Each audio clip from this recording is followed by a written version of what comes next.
What is your superpower? I'd probably say my creativity. Knowing nerdy trivia. My superpower is being a good listener. Devising a million questions. Helping people. Making people laugh. My superpower is that I'm determined and never give up. Welcome to Voices of the Community, Meristem's Breaking Barriers podcast. Once again, I'm your host, Harrison Lane, along with my co-host, Erin Sherm, Director of Meristem. How are you doing today, Erin? Good, Harry. How are you? I'm great. I cannot wait to introduce our guest for today. We have a guest. The first guest is Meristem's Work Skills Manager. He's also the Director of TAP, Eric Steward. Welcome, Eric. Thanks. He's been working with the Neurodiverse community for more than a decade, almost 2 decades, right? Very long time. I'll ask him to inform you of what he does at Meristem and what does he do for TAP. It's pretty impressive. Eric? Thanks for having me, guys. Of course, absolutely.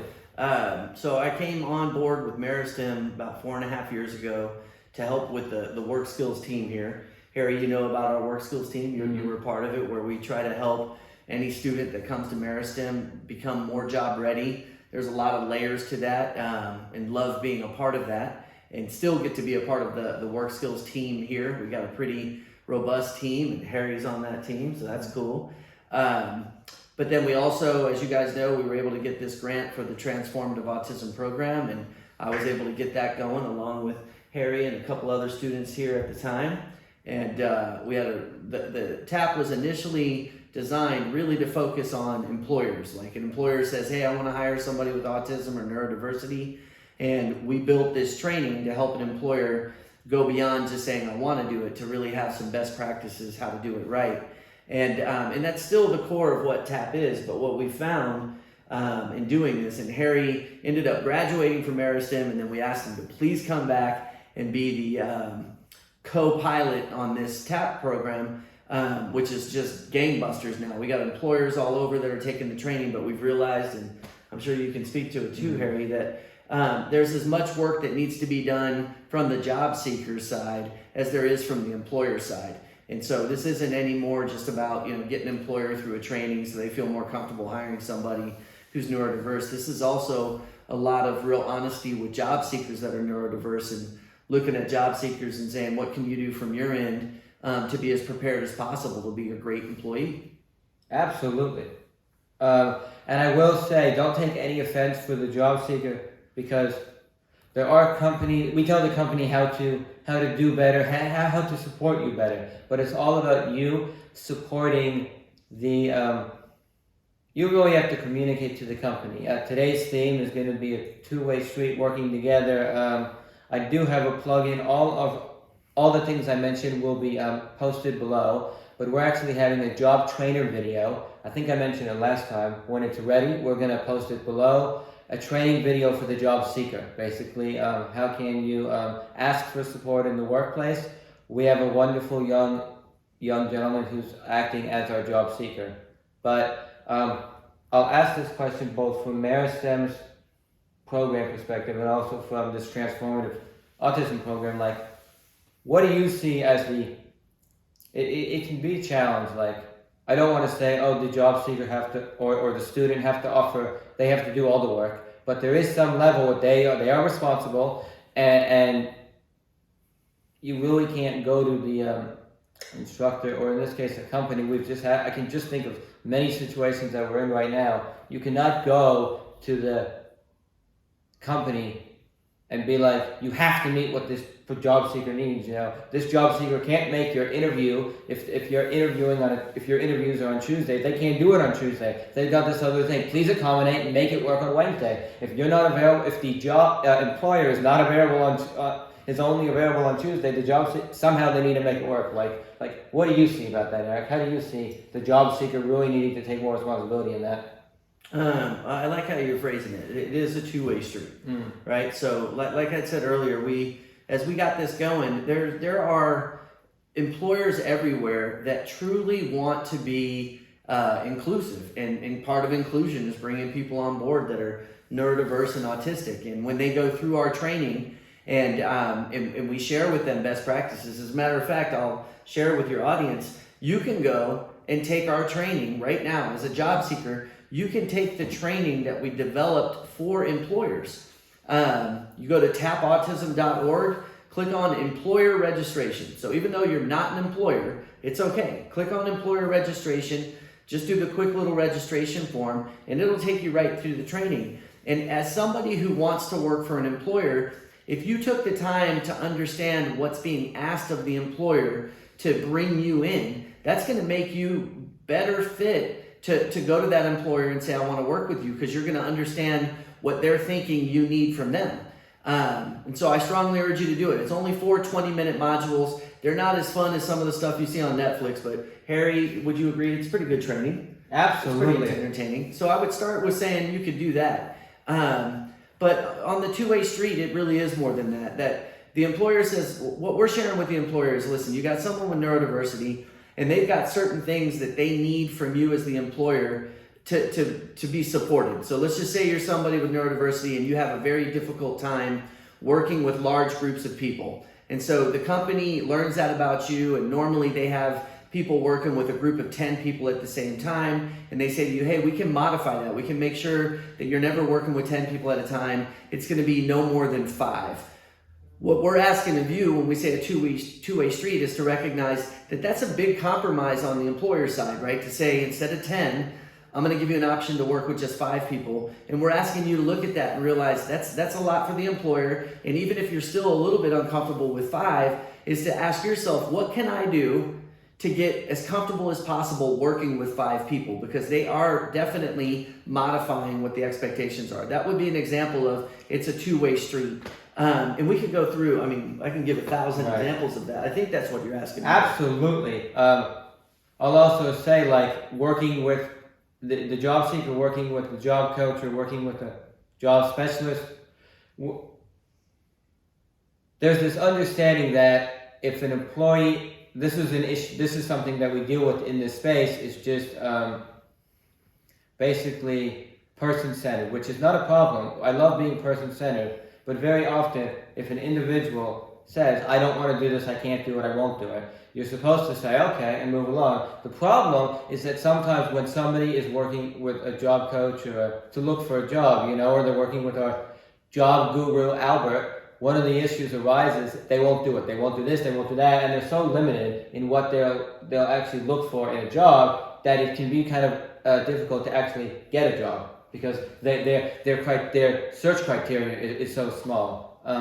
I do want to bring Erin into the conversation. We have, so please look to the last podcast for a little explanation of what the heck Meristem is and what Meristem does. And I think we'll have probably Shay Smith, our day program specialist. She's also the director of day program, dealing with the craft work that we do at Meristem. Love to have her on in the future. But we do all these things at Meristem, all these classes.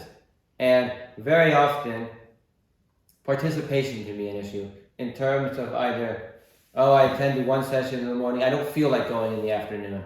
I do see a lot of people with, this is also true for anybody that wants a job, people with neurodiversity get winded very easily. They'll do a few hours and then they're like, I need to sleep, I need to go and take a nap, What do you do, Erin, when somebody is like, I will not show up to class, I just don't, I'm going back to my dorm, we have an on-site dorm, I'm just not going to go, and I'll make that decision based on how I feel. I've heard people say, I decide at lunch if I want to attend the class after lunch. I just decide on the spot. Like, I'm not sick, I don't want to go, I'm not going.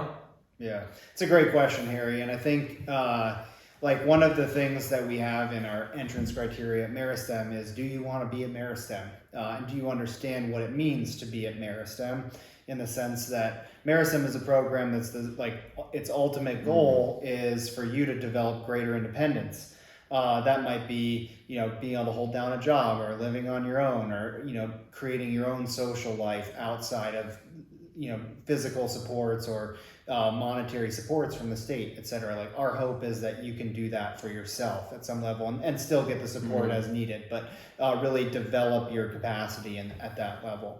And so in the case where I don't want to participate, we always at Meristem try to go above and beyond and try to figure out why, like what is coming up? Why is it that you don't want to participate?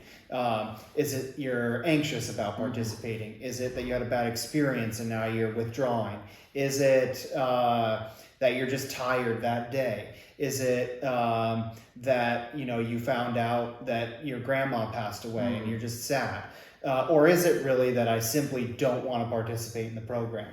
To me, if it's all of the first few things that I said, then we go into a process of dialogue and communication and trying to put in place the things that you need in order to take incremental steps towards being back in class or engaging, incrementally back in the program at some level. If it ultimately comes down to, I just don't want to engage in the program, then we have to have the conversation, is Meristem the right program for you? Maybe there's a better place where you can go and sit in your room all day and do that. That's not what we're about at Meristem. And I think that's okay. And I think to me, this is a really good lesson in and around the two-way street for jobs. You were kind of alluding to it in the sense that, I have this ideal job and, maybe not every, but also maybe not every job is for me. And maybe not every employer can make the accommodations that I need specifically, right. But there might be situations where it just aligns perfectly. And I think a piece of the two-way street is there is no situation that's not going to have some uncomfortableness. And if you have the mentality either from an employer or an employee that I'm just looking for a gig that's going to be comfortable on the whole ride, it's not a reality. Right. And it's really important, I think, to be willing to accept some of that. Like, it's going to be hard. It's going to be a struggle. I'm probably going to have to grow a little bit. I'm probably going to have to come up against myself a little bit. And to me, if there's good, open communication, I think you can find ways through that and work it out and ultimately come to the best decision for everybody involved. Thank you. I just thought of something. This conversation could go in so many ways. I have my answer, but I'd love to hear from Eric. Eric, what would you say to a job, and it's two-way street, but it's maybe a little bit, not two-way street, but what would you say to a job seeker? So in this space, we deal with a lot of stigmatism. Somebody has had an experience, whether at another day program, at home, with their parents, just an experience. But when I'm talking to a job seeker, I often hear, oh, my last employer was a bleep, or they fired me and it was all their fault and I almost wanted to sue them. I mean, they have that mentality, and so when I'm trying to help them get another job, they don't want to do it because they have. What would you say to somebody that's like, I was working for so-and-so and they were screwing me in, and I never want to work again, or the next employer or whatever? Wow, that's a hard question, Harry. But we do work with folks that have been through some pretty challenging situations in the workforce, and when we're trying to talk with you guys, we're trying to get really, really honest with you, to help you. Like Erin, you had just said something and I was like, gosh, I wish I could remember how you said it, but something about inner work. Forgot exactly how you said it. Like, just like being willing to change myself or work on myself. Okay. Just so that and I thought, man, that's the two-way street that I'm talking about, because we know as folks that just live in the workforce, we know from years of experience the ebb and the flow, and like Erin said, that there's nothing that's like utopia. It's always going to be some level of difficulty. And if you're somebody who feels like you've been in a work situation to where the people that you were working for or with were entirely against you, like that's what you concluded as a result of that experience, there's a really, really good chance that that's not exactly what was going on, that there was a part of how you approached the job, or a part where they were saying to you, hey, we're really open to learning you and learning how to help you, and you didn't give them the same level of openness that they were giving you. And this is what I mean by a two-way street, that if I meet you and you're autistic and you tell me that there's a very specific way for me to talk to you. You say, hey, when you talk to me, you can't raise your voice, don't stare at me when you talk, and when you ask me a question, you have to wait 30 seconds before you expect a response from me. If I'm willing to do all of that for you, then it's very important that you look at yourself and say, okay, if Eric's done that for me, I got to show him the same respect and make sure that after 30 seconds, I give him some sort of response that helps us move forward, as opposed to a response that says, you haven't asked me enough or you haven't done enough.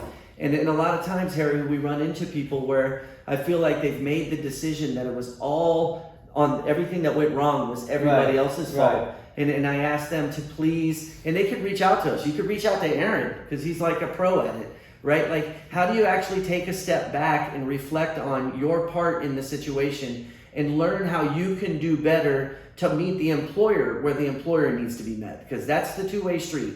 We know employers say, we're ready to meet you where you need to be met. And I know for a fact, for this to work, you as the job seeker have to have that same mentality. Thank you, employer, for being ready. Now I understand I have to do the same for you. I got to do the work from my end to be ready to support you as my employer. Here's something that I'm dealing with right now trying to help somebody get a job. So I can go and customize. We can talk to the employer about what your needs are and how best to support you. But one of the first things that I do, and I'll swing back to it if needed, but one of the first things I do when I'm looking help somebody get a job, I do actually, and I've been thinking a lot about this, I do actually workability skills. One of the most important, I say, what time are you able to start work? What time are you able to finish work? And do you understand what a part-time job is?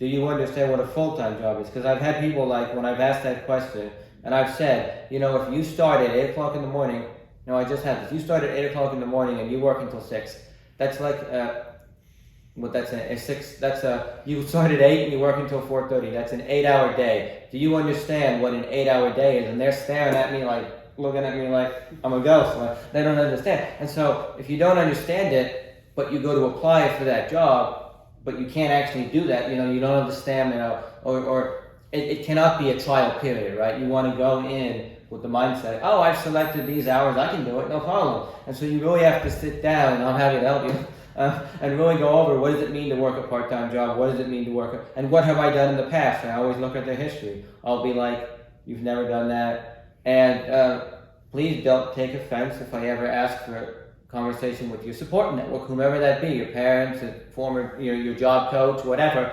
Because sometimes if you say, oh, I can work all day, no problem, they might say that's not true.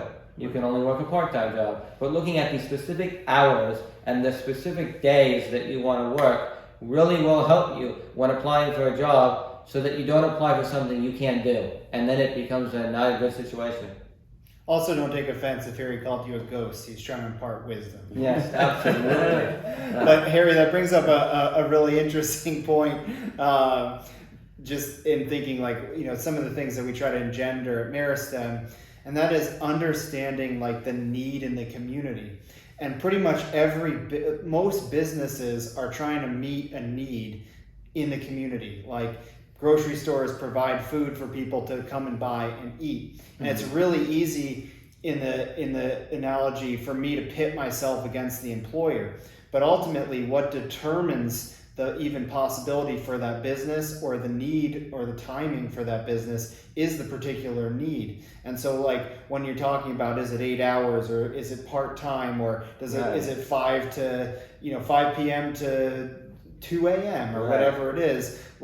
It's really important, I think, to remember, hey, I'm stepping into an industry or a particular type of business that is operating because it's meeting the needs, certain needs in a particular community, and time has been set up around those specific needs. Right. And so me as an employee looking for that, it's really important for me to ask myself even the question before, to your point, I think, before I even go to employer, to understand what that employer is actually providing to the community, so that then when I step into that, I'm like, hey, I want to be part of that, and I might even be more willing to adjust or be willing to be part of the time in which that business is set up, because I understand the need. But if I just say, hey, I see you only have 8 to 8 shifts, and I would prefer to work a 6 to 10 shift, and you don't have that, I feel like you're not providing me the accommodation to work the shift that I want. That to me is coming in a one-way street where I'm saying this is what I need, and I'm not really understanding why the employer set stuff up. Now, on the other side, I could go to the employer and say, hey, I understand like you're operating this business for this need and you have these shifts. I'm wondering if there's a way that you could flex, and I think I could be helpful in this way, if you were able to flex that schedule to this for me to be of support and help you do the things that you do. That to me is me thinking, hey, here's where they're coming from, and then me even providing a solution around the needs that I have. That to me is showing the employer that I'm thinking in a two-way street just as much as I'm willing to act on a two-way street. Right. So I just thought that was a good point that you were talking about. Absolutely. Harry, can I jump on to what he said? Absolutely. So, Erin, you just kind of brought up, there's a concept, I don't know how many of the job seekers that are watching know, I heard you mention it earlier, but this idea of customized employment. And you kind of brought that up, but you brought it up as an option, because just because you go to that employer and say that, the employer has the right to say, hey, that's a great idea, thank you for bringing it to me, but I'm sorry, I can't do it. But there's a lot of value in walking to an employer, like Erin said, and say, I really studied your business. I really like what you're doing for the community. I understand why you have shifts that are done this way. I've looked at what needs to be done, and I can tell you that I can do this thing for 4 hours as good as anybody else that's doing it. But right now, 4 hours is my limit. Like after 4 hours, I get tired. Maybe in a couple years, I'll be able to work longer shifts, but I can tell you that I can meet that need for 4 hours. And that's basically telling them like you can create it on your own, which you can, but I do want to emphasize a big thing about what we communicate to the whole community. And this is for job seekers that are watching this that are entry level, and for those of you that have been in the business world for 10, 15, 20 years, and you're still having struggles, even though you've had success, that support network system. So Erin just described a way of doing something. You personally might not be able to have like the courage to like go forward to an employer with that, but there's people on the planet like Harry and Erin and Eric and people that are in your area. We can help you find them. They're professionals at helping you have that conversation with an employer. That's that whole support network system. And I hope just you using that example triggers a couple people to think about that. And that's doing your part. It's a two-way street, right? You're doing some of that work. You're not just walking up and saying, hey, hire me in this schedule that you've never hired anybody else at. Give me the job tasks that you've never given anybody else. You're showing them that you really care and you're trying to develop something that will absolutely benefit them. I think that's brilliant, man. Yeah, absolutely. Yeah, and like to me, I've had a couple of conversations with Meristem students in the last couple of days, where we're just talking about challenges, and I think it's really important. I think we all acknowledge how complicated sometimes it is to just go inside myself and discern thinking from feelings, or all the different ways that I try to protect myself from my life experience and stuff like that. So it's really important to know and be able to own and acknowledge within yourself, this is complicated. And I think the two-way street that comes in is ultimately a willingness to say, I want to learn this. I want to figure this out. I want to grow. I want to develop, and to have that come through in a way that draws on your circle of support to help you make those steps, because it does take a community. It does take a village to help everybody get there. And I think all of us, regardless of our backgrounds, I was sharing with a student today that I have dyslexia and I'm an executive director, and so I have to advocate in around spelling and how I skip words, and I've gotten support for that, and to ultimately to know I worked at knowing what I need to do in terms of slowing myself down and to give a moment to write correctly, or that I always got to go and get somebody to proofread or be willing to accept the consequences when I don't, as a two-way street in and around the challenges that I have just as being an executive director. And that's also something that I've actually seen. Eric is technically the director of this transformative program, but I've literally gotten I don't know how many documents. Every time he's like, can you just read this word for word? Please make sure there's not a spelling error. So it happens to the best of us. Using your support within your job also is something that can help. But another thing is, just being willing to offer that support. So this job training video that we have was also wonderful to say that we have seen many employers that are really willing and they want to work with you. They just don't know how because they don't know what supports you need. And if you have a support system, however, that with the company, with the manager, they're willing to work with you. They just need to know, like, oh, he needs this support, or oh, he needs that. Nothing crazy, of course. And then we'll have a conversation about it. Well, now, Harry, we're coming up on time probably. Absolutely. Any last thoughts on two-way street that we want to ask Eric or Glean just to cover our bases? Not that I can think of at the moment. I'll let our guest see if he has anything to add. I would just encourage you to reach out to us, whether it's through tapautism.org or meristem.pro. Reach out to us and keep seeking help. We're here to do that, and if we don't do it directly, we can help you get connected with people. That's what we love to do, and we want to help you. So hope to hear from you, and really cool to be able to be on your guys' podcast. Thank you. Yeah, of course. Yeah, and like to Eric's point, I think like we wanted this, the kind of the inspiration behind this podcast, I think, is just starting a dialogue where we break the ice, hopefully, and it helps break the ice for you, and you have the courage to reach out to TAP and see what you can do to bridge that two-way street at some level. Absolutely. And ultimately get a job and be successful. So that's our goal. Thank you so much. I am going to be that person, by the way. So on next week's podcast, maybe you'll hear from a teacher at Meristem. Maybe you'll hear from an employer. Maybe you'll hear from a job seeker. You'll just have to tune in. I will not be telling you who you're going to hear from. You'll just have to tune in to find out. Awesome. Thanks, Harry. Thank you, Eric. Of course. Meristem, tap out.